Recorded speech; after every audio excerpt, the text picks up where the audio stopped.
Patuloy na naranasan sa bayan ng San Nicolas, Pangasinan ang maulang panahon dala ng habagat. Dahil dito, natabunan ng kalsada ng Villaverde Trail dahil sa mga pagguho.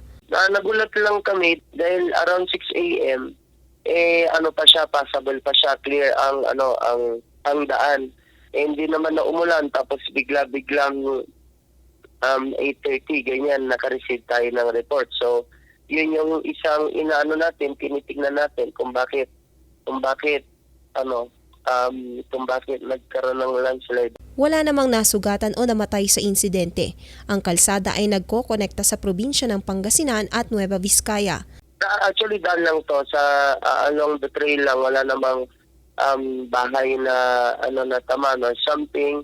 Pero as doon sa tanong mo ma'am kung merong natamaan na bahay or something may involved na wala namang na-report na casualty. Pansamantalang isinara muna ang kalsada sa trapiko. Sa bayan ng Pusurubio, nabagsakan ng sanga ng puno ang Principal's Office ng Palguyod Elementary School. Nayupi ang bubong ng Principal's Office. Wala namang nasaktan sa insidente. Nagsagawa na rin ng pruning operation sa paaralan upang hindi na maulit pa ang insidente. In-activate ko tong team, pinadala ko po doon, in-inspection nila.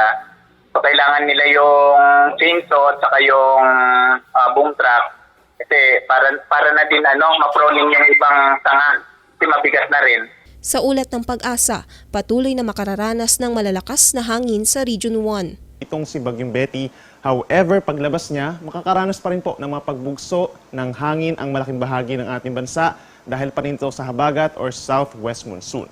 Pinalalahanan ang publiko na ugaliing maging alerto at mag-ingat. Wala pa namang naitatalang pinsala ng habagat sa probinsya ng Pangasinan. Lynette Iris Paed para sa Luzon Headlines.